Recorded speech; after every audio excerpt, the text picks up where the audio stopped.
Hindi po yung farm, ha? Akala ng iba yata, taong bukid ako. Ako po ay lumaki sa San Andres Bukid, Manila. At marami po sa aming mga kasama sa barangay ay mula po sa Muslim community. Kaya tanungin nyo yung mga Muslim na kapatid natin na nandito at alam nila na mahal sila ng pamilya at piyansa. Lumaki po kasi ako kasama nila. Kagaya ninyo, puro halal lang po ang kinakain ko. Hindi po ako kumakain ng baboy. Dahil yun, kasama ko sila sa aking barangay. At tinignan ko yung ano yun, siya ay alkalde ng Maynila at nakita ko, mahal na mahal din niya ang mga Muslim. Alam niyo po ba, siya ang kauna-unahang alkalde na gumawa ng Islamic Cemetery. Diba? Tama mo ba? At nagkaroon ng Manila Muslim Affairs dahil din kay Yorme na siyang tumulong sa mga Muslim dito sa Maynila. Ngunit nalaman namin, sinara ang Manila Muslim Affairs. Tama po ba ako? Hindi ko alam kung bakit nila kailangan isara. Ang iniisip nila, pag wala ng Manila Muslim Affairs, makakalimutan ng mga Muslim si Yorme. Tingin niyo ba makakalimutan ng mga Muslim si Yorme? Kayong mga Muslim dyan, makakalimutan niyo ba si Yorme? Ay, sabi ko na, hindi yung makakalimutan eh. Kaya pag-upo po namin balang araw, ibabalik namin ang Manila Muslim Affairs. At pang-apat na aking tinayuan, pero bago yun, magkukwento muna ako. 25 years ago, ako po ay nakapagtapos ng Political Science major in Governance sa De La Salle University. Kinailangan ko lang talagang sabihin na ako po ay nag-college 25 years ago dahil ang akala ng iba, ako ay 25 years old na. Ako po ay 43 years old na, may 3 anak, at halos 20 taon na po kung may asawa. Hindi na po ako dalaga. Dala na po ako. Pero ang totoong kwento dyan, nung ako ay nag-aaral ng kolehiyo at ang aking ama ay alkalde ng Maynila, sabi niya sa akin, college ka na, maghanap ka na ng trabaho dahil ikaw ang magbabayad ng tuition fee mo. Alam niyo lahat gano'ng kamahal sa De La Salle University. Kaya nung nalaman ko na ako magbabayad, nagdasal ako at buti na lang. na-discover po ako ng ABS-CBN. Kilala niyo po ba si Heart Evangelista? Sikat po si Heart, di ba? Kasabayan ko po siya, ngunit si Chi Atienza hindi po sumikat. Pero okay lang yun. Dahil alam ko ang rason kung bakit ako pinadaan ng Panginoon doon. Marami po akong naging kaibigan na mula po sa LGBTQ plus community. Nakita ko, hindi po patas ang panama ng ating mga kapatid na parte ng LGBTQ plus. At dahil doon, sila po ay aking pinayuan at pinakita na dapat lahat nabibigyan ng pantay-pantay na oportunidad. Tinignan ko, ginawa ni Yorme nung siya ay alkalde ng Maynila at nakita ko, mahal din niya ang mga LGBTQ plus. Kaya sabi ko, ano ba yan? Lahat na lang ng mahal ko, mahal mo rin. Sabi ko, nahanap ko na yata ang soulmate ko sa public service. Dahil doon, binigay ko po ang aking matamis na oo. Sabi ko, papayag ako maging vice alcalde mo. Ngunit, kailangan sagutin mo muna ang tanong ko. Alam niyo, medyo mahihain ako, kaya ayoko dito. Dito na ako katabi niyo. Ano po, Nay? Kanan? 43 lang po. Mukha, hindi na po, dalaga po, Nay. Hindi na po dalaga. 43. Mukha ilan taon, Nay? 23, oh. Sabi nga ng iba, minsan, anak daw po ako ni Yorme. Kinaklaro ko ngayon, 43 years old daw po ako. Pero, so yun nga, sasabi ko sa kanya, papayag ako maging vice alcalde mo, ngunit, kailangan sagutin mo. Bakit sa lahat ng may gustong maging vice alcalde mo, bakit ako ang pinili mo? Ay, pag tinanong ka ba, papayag ka? Hindi. Susi si tatay. Susi! Pero lahat ng tinanong ko, lahat excited at gusto maging vice alcalde ni Yorme. Ang sagot po niya sa akin, ito. Dahil kilala daw niya ako nung bata pa lang ako. Ako'y nakapagtapos ng political science major in governance. Maaari akong pumasok sa mundo ng politika. Totoo naman po yun eh. Tanungin niyo yung iba yan, si Adelina. Alam nila yan. Bata pa lang ako na sa mundo na po ako ng politika. Ngunit pinili kong maging isang misyonaryo. Pinili ko na maging boses ng mga kabataan. No, ako'y bata pa. Maging boses ng mga ina. No, ako ay naging ina. At 7 years ago, ako po ang naging boses ng mga kababayan natin na umiiyak dahil hindi po sila pinakikinggan ng gobyerno.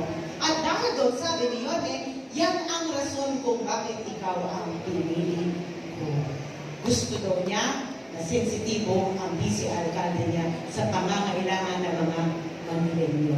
At dahil ako rin po ang direktora ng kababaihan ng Maynila, naniniwala ako, lalo na sa pag-ikot ko dito sa Baseco. Dapat yung ating mga kababayan na hinahayaan nilang maluto ang kanilang mga katawan sa ilalim ng init ng araw, araw-araw. Toda. Red doors. Ang ating mga kapatid na nandyan na sumusubok tumayo sa kanilang mga paa para matustusan ang pangangailangan ng kanilang mga pamilya, dapat sila ay minamahal, inaalagaan, at kahit kailanman, hindi sila dapat sinasaktan. At ang ating mga kababayan, na iba, nakita ko rin dito sa Baseco, na nawala na ng pag-asa. Dapat sila matulungan sa pamamagitan ng livelihood. Dahil naniniwala po ako na ang dignidad ng bawat tao ay babalik kung lahat tayo ay marunong tumayo sa ating mga paa. At nung sinabi ni Yorme sa akin na susuportahan niya ang livelihood para sa bawat Manileño, ang sinabi ko sa kanya, ipaglalaban kita hanggang sa dulo ng mundo dahil alam ko, ikaw ang karapat-dapat na alkalde dito sa lungsod ng Maynila.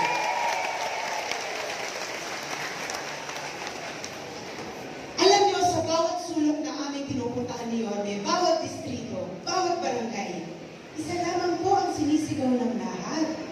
Alam niyo po ba yun? Bumalik ka na. Tama po ba ako?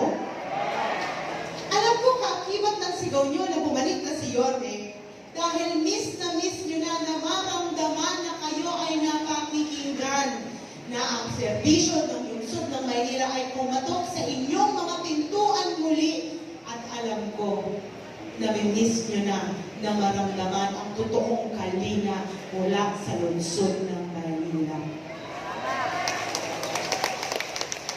At dahil kayo nga ay mga nanay at tatay, akala ko teenagers kanina, alam ko naman din na yung gusto nyo eh.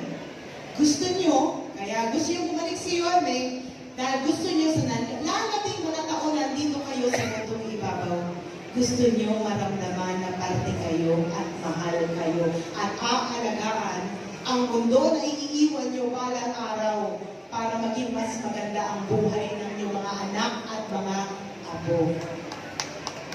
Huwag po kayong mag-alala dahil babalik na po si Yorme Isko Moreno Dumagoso.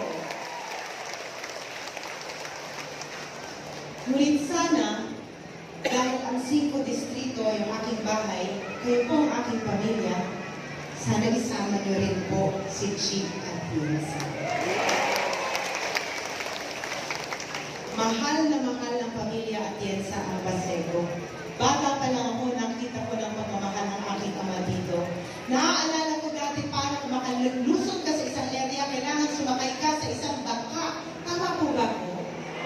Noong nagkaroon ng sunog dito, naaalala ko rin yung suporta na ginawa ng aking ama para sa mga nasunugan dahil nakita rin niya na mahal po niya siya. Pero alam niyo, dahil ako ang hinulma ng aking ama para ipagpatuloy ang kanyang legasiya, nakita ko ang mga magagandang ginawa niya. Lalo na ang inyong eskwelahan dito, Hermenegildo Atienza. Ngunit nakita ko rin ang mga bagay na pwede pang mas pagandahin. Kaya huwag kayong mag-alala. Dahil balang araw, pagkasama ako ni Yorme Isko Moreno Dumagoso bilang vice alkalde niya, sisiguraduhin namin na mararamdaman ng buong Baseco ang kalinga mula sa isang lungsod na nakikita ang kanilang problema at mga pangangailangan. Alam niyo, ang trabaho ng vice alkalde ay maging presiding officer, maging ina ng konseho, gumawa ng mga batas, resolusyon, programa, polisiya, kasama ng City Council. Kaya importante na ang pipiliin ninyong vice alkalde ay mapusisi at may pagmamahal sa tao. Pipiliin niyo ang vice alkalde na marunong makinig sa inyo dahil ang gagawin nila ay dapat nakatutulong at angkop sa pangangailangan ninyo. Kung kanina inilahad ko ang aking mga advokasya, then alam niyo na, balang araw ko ako ay tatalaga nyo bilang vice alkalde, magkakaroon na ng boses ang Baseco at maririnig na kayo at mararamdaman niya muli ang puso ng lungsod dahil yan po ang rason kung bakit kami nandito sa harapan nyo ngayon. Alam nyo, ang daming magagandang pwedeng gawin dito sa Baseco. At napakinggan ko ang plano ni Yorme, kagaya ng mga nagawa na niya nung siya'y alkalde ng Maynila at mga gagawin pa niya balang araw. Kaya sana, suportahan niyo po kami sa laban namin ngayon. Pero kung tutulungan niyo kami ni Yorme, sana tulungan niyo rin po ang 6 na mga konsehalan dito po sa aking hagan. Dahil kailangan, kompleto po ang team para maibalik ang programa na minahal nyo noong panahon ni Yorme. Maraming nagbago sa administrasyon ngayon. Kaya yung nagbago dahil pinalitan nyo ng City Council sa pangmuno ng vice alkalde nila. Makakaasa po kayo na pag-upo po namin ni Yorme, ibabalik